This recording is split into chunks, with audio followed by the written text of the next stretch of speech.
Hi, you all. So today I wanted to just shop like a millionaire. I'm shopping like a millionaire. I wanted to go here on this Temu website and check it, or Temu website and check it out, see what they had on here. See if this is our, the next, what was that other website that everybody used to go on? I can't even think of the name now. But everybody used to go on there and buy cheap stuff, and when they get it, it wouldn't be what was kind of like advertised, like it would be like doll baby size, and that would be why it was so cheap. But anyway, I wanted to also have a little conversation. It's a little bit heavy, so I hope that the shopping will kind of lighten it up a little bit. You get to see what's on the Temu website if you haven't already went on there to kind of check it out, and just and let's do this together. So this topic is about religion and sexuality, and more so how it relates to a lot of the advice that is given, especially to Black women, always leads to religiosity. A lot of dating advice, marriage advice, always leads back to religiosity. And oftentimes people will say the reason why women are being taken advantage of is because of religion, because of religious ideologies, or, oh, this is cute, because of religious ideologies, or because of just indoctrination into male-centered programming, or what have you. And there is some validity for that. So I'm not going to say, oh no, this isn't true. This isn't true. I'm not going to say that. I am not. I am going to say that I think it is possible to believe in God, to have religion, and not worship man. In fact, I think religion is I think it's a conviction on those who are actually worshiping men.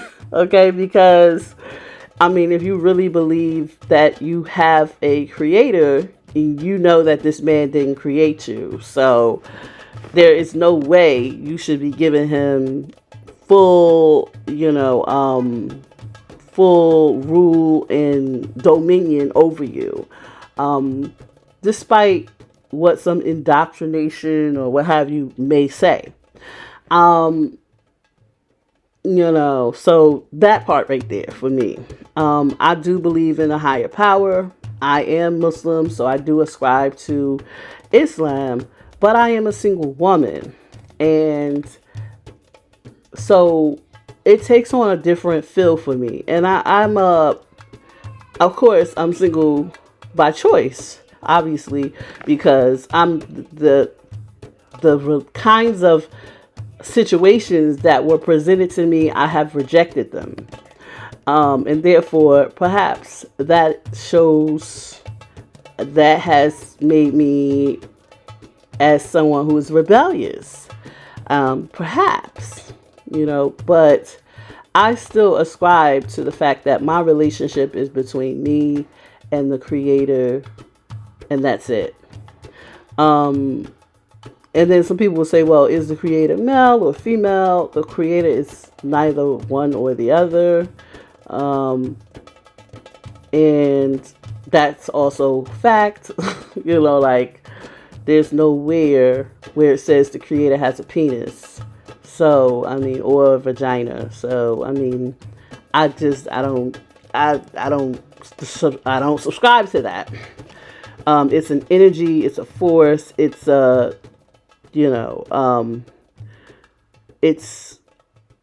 it's a consciousness, but to just say male, female, no. Nor do I ever take that upon myself to act on. So I think the bottom line is, oh, this is nice. I like this. I think the bottom line is, can you be a religious woman and not be married not be male-centered, not be a person who ascribes to the whole submit to your man, husband, boyfriend, whoever. I mean, I don't know how y'all doing it these days, but and still believe in a creator, still believe in a religion. I really think you can. I think you need to. I think to rip away relationships and to rip away the awareness of, or the, not the awareness, but to rip away people's religion while you're simultaneously ripping away also a part of their life that was once, a very involved part of their life, having a mate. I think those two things, like, that's too drastic. That's too drastic. And I understand where they're coming from, because there is a lot of what can be perceived as misogyny in religion. And I can't speak for other religions. I can speak for Islam. And I can say that there are men who are extreme. They are extreme. And they use religion to hustle. They use it to get women. They use it to use women. They use it to run over women. I mean, I know situations, okay? I know situations. I know how they move. I know probably more than the average person, especially on the outside, would know about the misogyny, the types of misogyny, like the whole passport bros.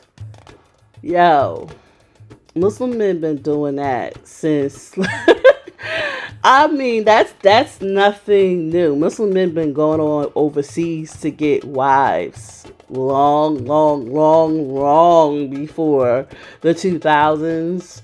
Okay, so that's not nothing new. And just to say, there is a whole, I mean, it's there. It's there. If you don't have to go very far. Like, this is nothing new that these men are doing. Oh, this is nice. I like this. This will be cute in the kitchen. They have another one here. I don't like that one though. Let me see. There was one that said, oh, this green one. Dreer's Garden Calendar. Ooh, that's kind of cute. I like that. And it's in Philadelphia. Oh, wait. Okay, so I do want this style. This style is nice. But I also think I want this style. That's nice too. Okay, yeah, this will be cute to kind of put on the kitchen wall. Yeah. So, just to, just to say, like, none of this stuff is new that these men are doing. It's just that more women are aware of it. More women are aware of it. Men, both religious and non-religious, I've noticed men can use religion like they use pickup lines to get women. I mean, what woman, there's a lot of women that are like, oh, I want a man who's godly and who's, who knows, knowledgeable about the religion. Well, men use that to get women. They use it to get women. And once you get behind closed doors with them, they are anything but godly.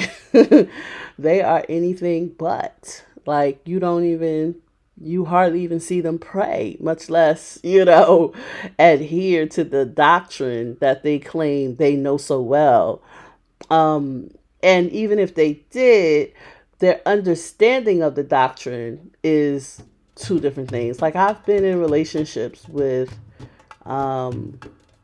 well, let's just say I've been married, and I've also considered marrying men. And the strange thing about it is we've read the same books, probably, most likely. We practice the same religion, um, but we do not agree on the interpretation of that religion, or they do not know it as well as they claim they do. And so they know the parts that they believe benefit them. They don't truly, they aren't. I have met many that were truly like what they said they were. Like they were basically using the religion as a pickup line, as a way to get women.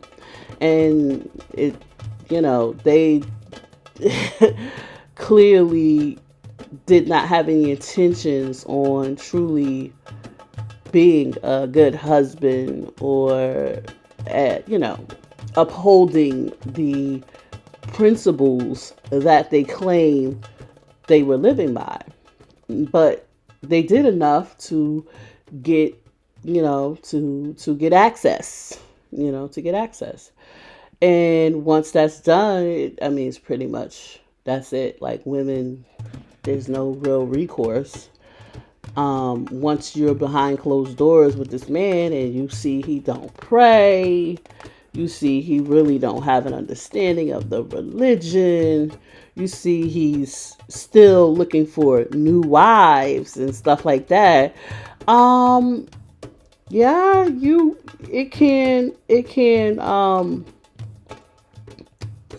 can shake your faith a little bit. It's like, wait a minute, and you don't truly, you have to analyze, and you have to really stand back like, wait a minute, okay, so what got me into this position?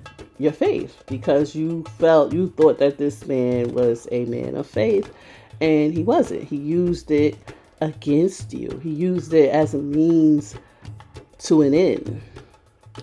And yes, there may be a price to pay for that sooner or later, but right now, it's your price that you're paying, right? It's right now, it's you who's affecting. So, this is cute right here. You're a total boss. You got this. I like that. I think I would like to put that in my background. Yes. So, those are the questions that come to mind when I hear people talking about religion and relationships, and do religion allow women to get taken advantage of? And yes, it does. It will. Because when I first initially entered Islam, it's kind of like entering, especially if you are like a new shahada like I was, where you didn't necessarily have family who was involved in the masjid and who was really practicing and things like that. You were kind of like fresh meat for the men, and the women were pushing you. Yes, there was women who was like, you're unmarried? Oh no, we can't have an unmarried young woman walking around. You got to get married. Literally, they would say that to me. Literally. Okay, and when I finally did get married, I was miserable. Okay.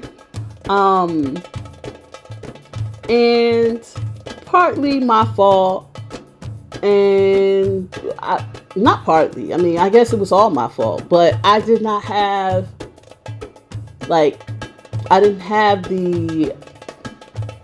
the network or the structure in place that could have protected my interests in a marriage.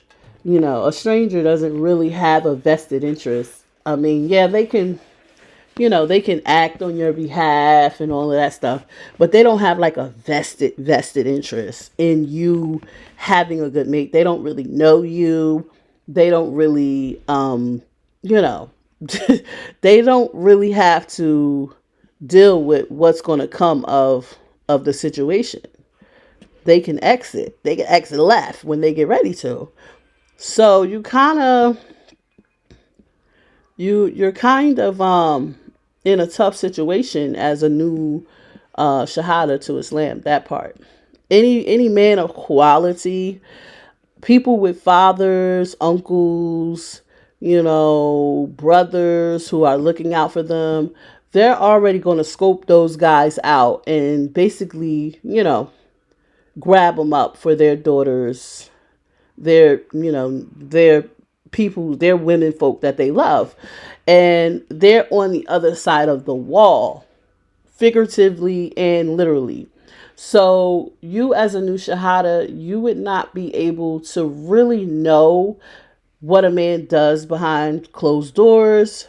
You would not really be able to know those things because there's enough separation between you and men to where you would not be able to know that kind of stuff until you was married.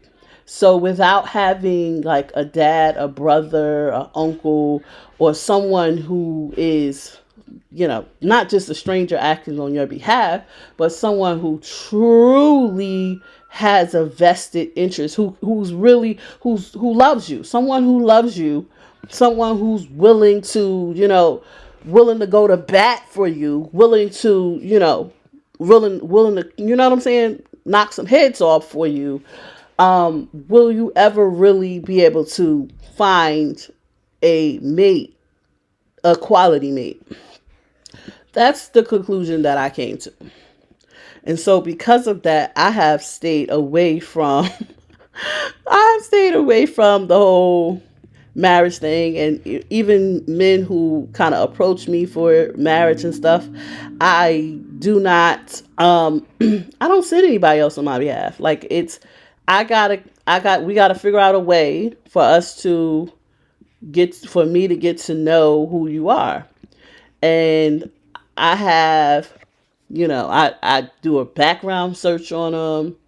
I get their ID, their addresses, look up what assets they have. And even that's still not enough, because then even when I finally meet them in person and interact with them a little bit, I find we do not agree. We do not agree. Okay. And or maybe it's just, I'm not submissive enough. I can't. I will not turn my life over to a man and allow him to tell me what to do next. I'm not doing that. Like I've lived. Oh, this is so cute. I've lived in such a way where at this point in my life, it's no way. Even when I was younger, but especially now, there's no way I'm going to allow someone to tell me how to spend my money, allow someone to tell me when and if I can go out the house, all those things. It's just no way. So yeah, no. So I don't know how that cuts, but it works better for me to just be single. Occasionally I do feel like, I would like to talk to a gentleman, like to get to know them and see what happens. Maybe you can live at your place and I'll live at mine.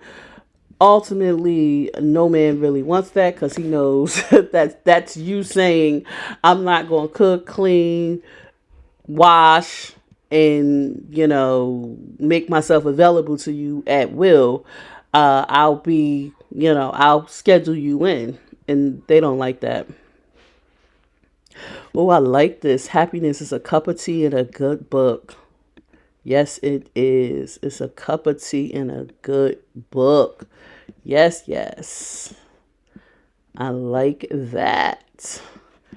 But yeah, so these are things that I considered, but ultimately I feel like not being in a relationship has helped me to build a better relationship with my God, with it has helped me to build a better relationship, and it has also helped me to see, like, not to put anybody in place of not to, I don't submit to anybody but God. Like, that's the whole, Islam is about submission to God. So no man is going to come up to me and be like, submit to me. Are you going to submit to me? And I know people may say, oh, well, that's not the same thing.